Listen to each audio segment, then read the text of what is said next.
Welcome back to the Way Out West YouTube channel. Rob here, president of the club.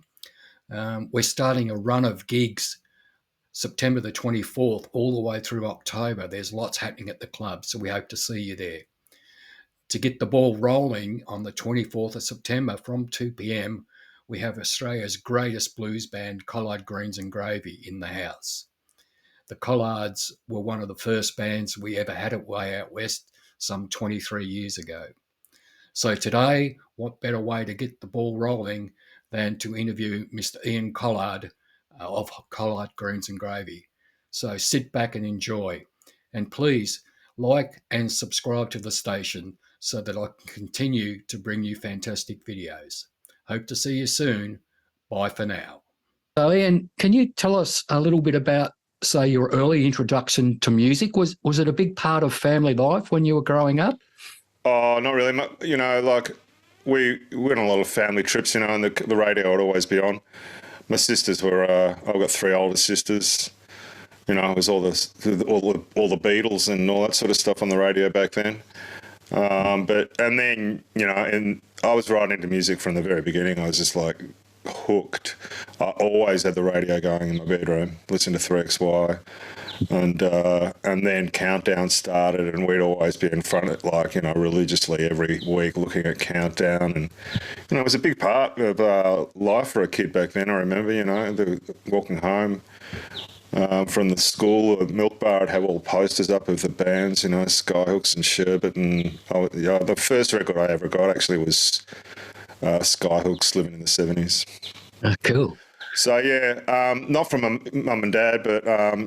yeah, sisters a bit. And my sister, I had an older sister who was a bit of a sharp, and she was into like Alice Cooper and Slade and David Bowie, and she had the platform boots and all that sort of stuff.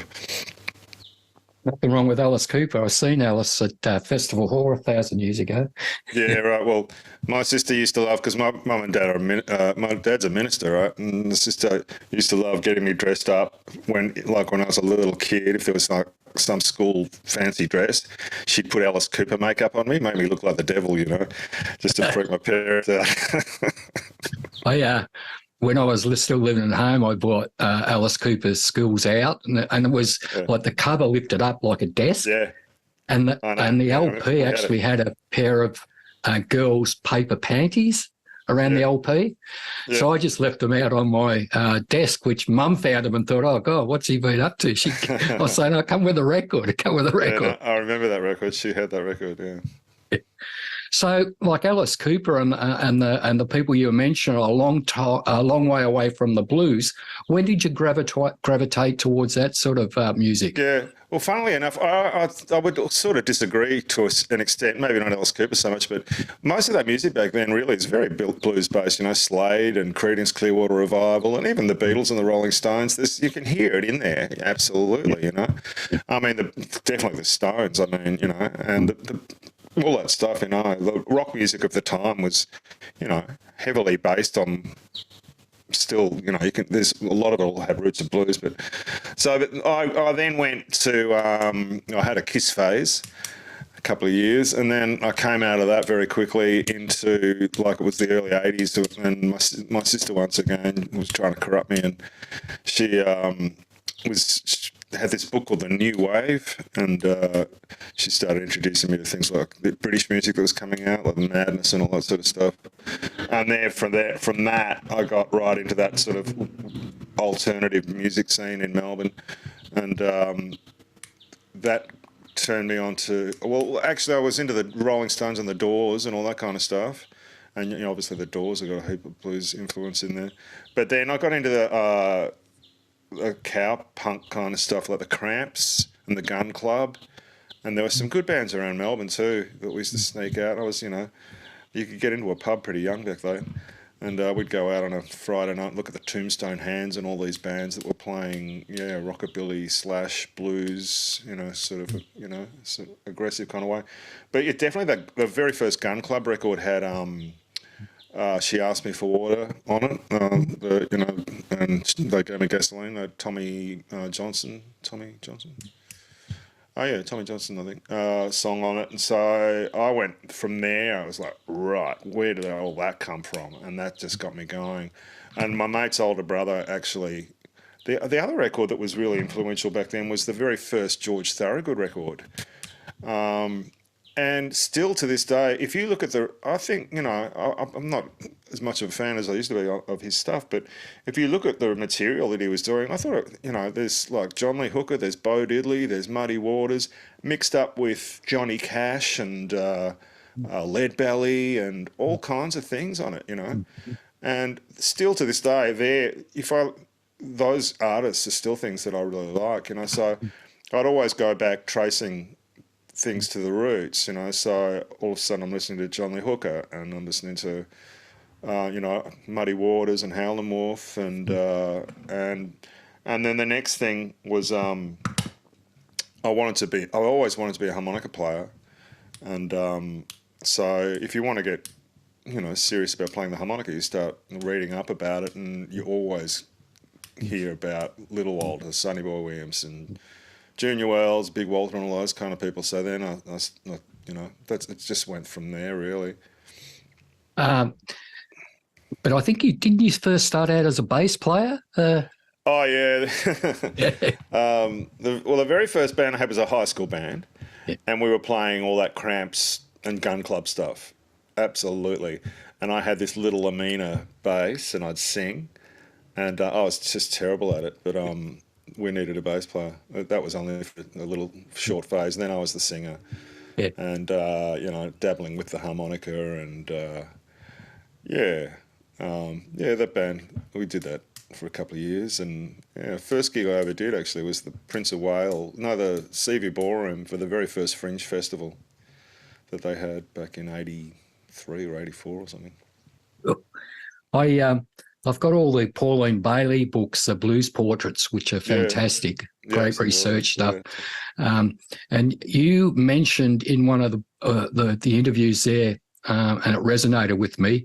I think I quoted, I often question myself about why you would ever go to the Mississippi Delta to find a connection with the blues, considering that it is long moved on from the area. Can you elaborate a little bit more? Because I was in Beale Street just recently and it was very sad. Yeah, totally. And if you use Beale Street, I mean, having said all that, I love going over there, right?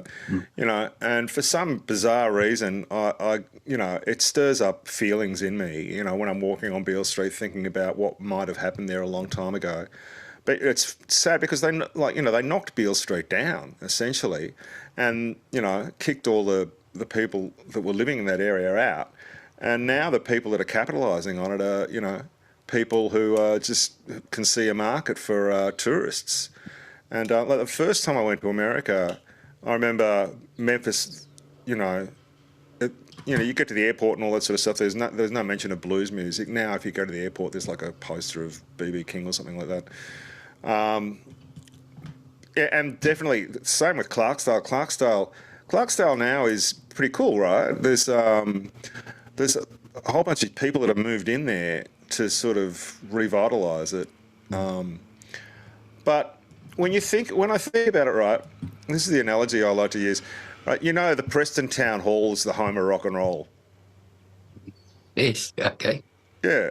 If you look it up, the rock and roll scene in Melbourne was heavily based around the Preston Town Hall, right? All these bands that were around at the time, the Thunderbirds and all these kind of bands, right? And you'd get hundreds of people turning up to the Preston Town Hall, right?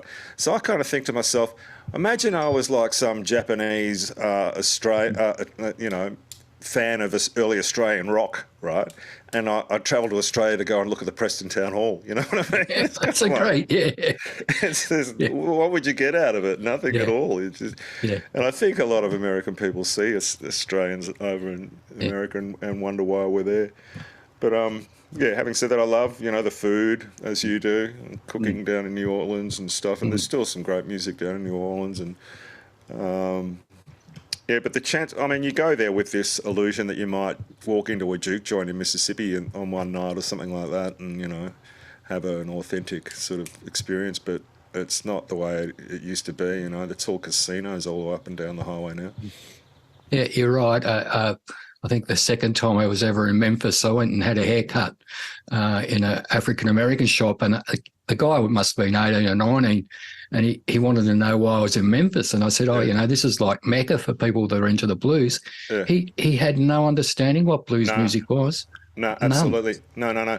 We were in a taxi coming home, and this guy who was into blues music was asking us why we were there, and we had a really long rave to him. And we got out of the taxi, and he said, "You two know more about blues music than anyone that I've ever had in the taxi in Memphis in my 20 years of being a taxi driver." They just do not value. It's a very strange thing. I assume maybe because it's got to do with African American and racism or something. I don't really know. But they don't value the history of that music as much as you would have imagined. Like this Memphis is the music culture in Memphis is out of control. The amount of stuff that came out of that region is just crazy. But Elvis is kind of the only one that really people know about in a wider sense, anyway. Terry Smith and I and Phoebe had a rule in first time we went to Memphis that if the band started up and started playing Mustang Sally, we were out because Okay.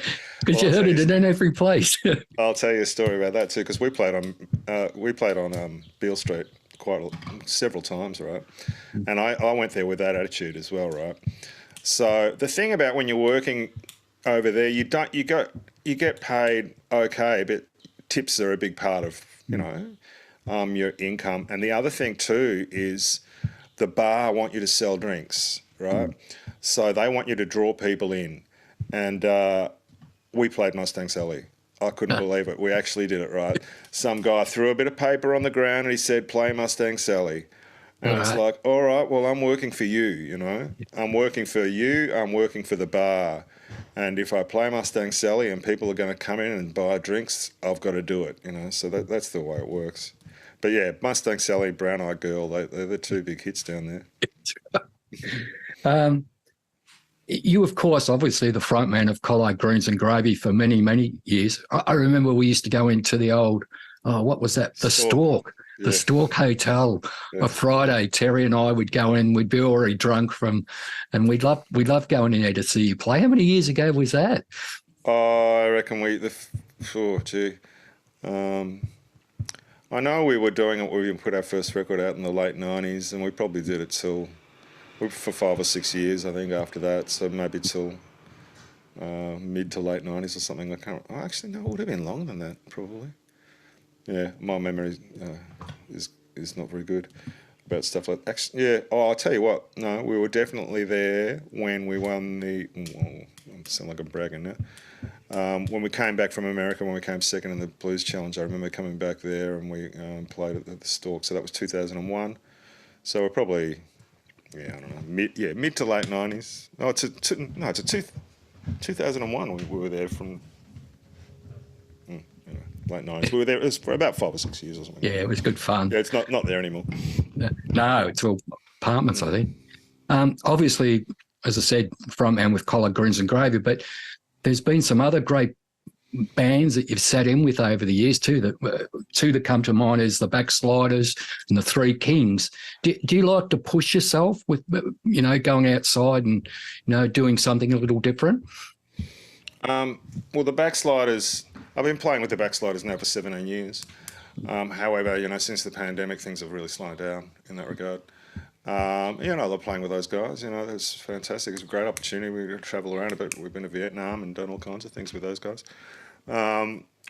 And Three Kings, is the other band that I do with Ben, and I love that band. I think it's fantastic, and it is stylistically. It's a bit different, not radically different from what. People who don't know blues would probably just wouldn't be able to see the sort of nuances, but yeah. But having said all that, I don't want to stray too far away from what suits the harmonica, and I've got pretty strong opinions of what does and doesn't suit the harmonica. Yeah. I just want to be comfortable, and it works really well in some settings and not as well in others. And that's the music I love. So yeah, I wouldn't say I'm pushing the boundaries too much. Some of our people listening mightn't realise what collard greens are overseas. Yeah. So how did it go when you're overseas and you talk to some southern guy saying we're in a band called Collard Greens and Gravy? Because they would be aghast with the gravy side of it, wouldn't they? Yeah, it's the stupidest band name we could ever come up with to go to America. I tell you what, they just hate it. Every time we say it, they just laugh, you know. Firstly, because I say collard, and that's the way I pronounce it, and they don't understand collard. It's collard. Yeah. And they'll tell me, it's not collard, it's collard. So I learned that I had to introduce the band as Collard Greens and Gravy, but then I'll all say you don't put gravy on collard greens. And, you know, you should be called collard greens and sweet potatoes or something like that. You don't put gravy on the collard greens. Because, you know, gravy over there isn't the same thing, is it? No. It's like a white sauce kind of thing, you know? And, yeah, so the story that you've probably heard me tell was there's a woman, Diuna Greenleaf. Have you come across her? Yes, I have seen her playing at the Rumboogie. She's awesome, right? When we met her, she was the president of the Houston Blues Society, and she wasn't really an active singer. She was there just to support the band that was there that year. And we told her that we were going to go down to Houston, and she met us there, and she helped us find a hotel room. And we're just sitting in the hotel room the next night, and we got a phone call from reception, and they asked us to go to reception, and Diuna was waiting there because she'd been saying, you don't put collard greens and gravy on your collard greens, blah, blah, blah.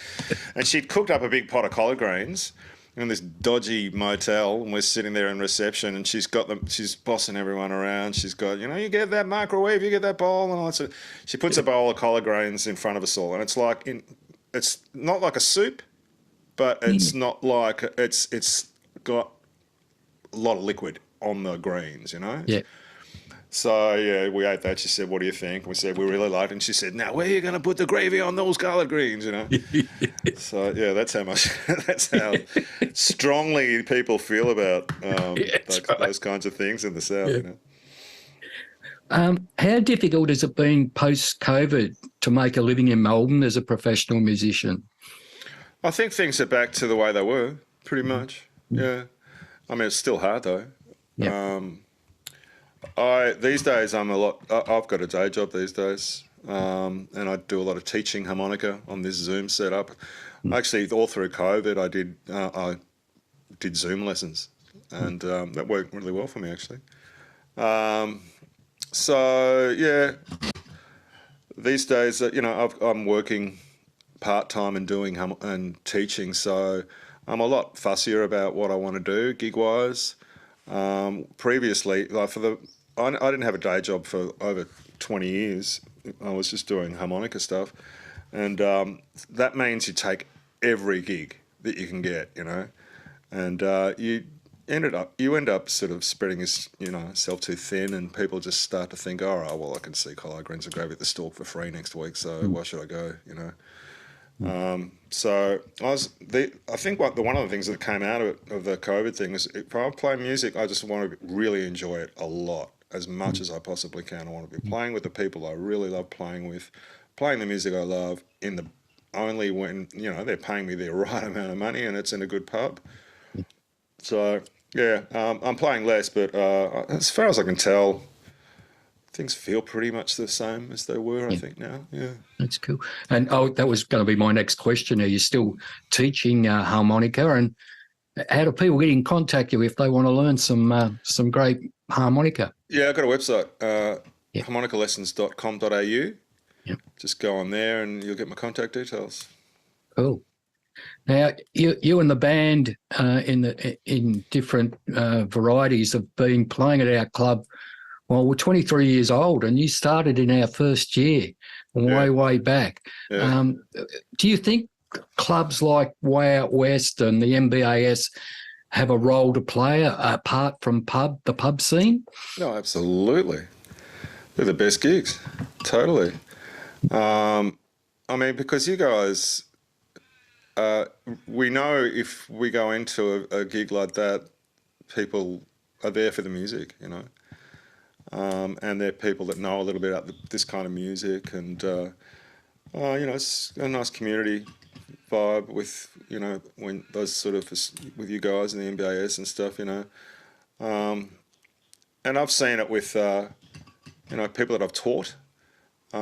Morris is one of the guys I used to teach, actually. Yeah. You'd know Morris DeMellis, huh, Morris? Yeah, yeah, And I remember telling him, oh, you're getting pretty good. You should go to one of these blues jams.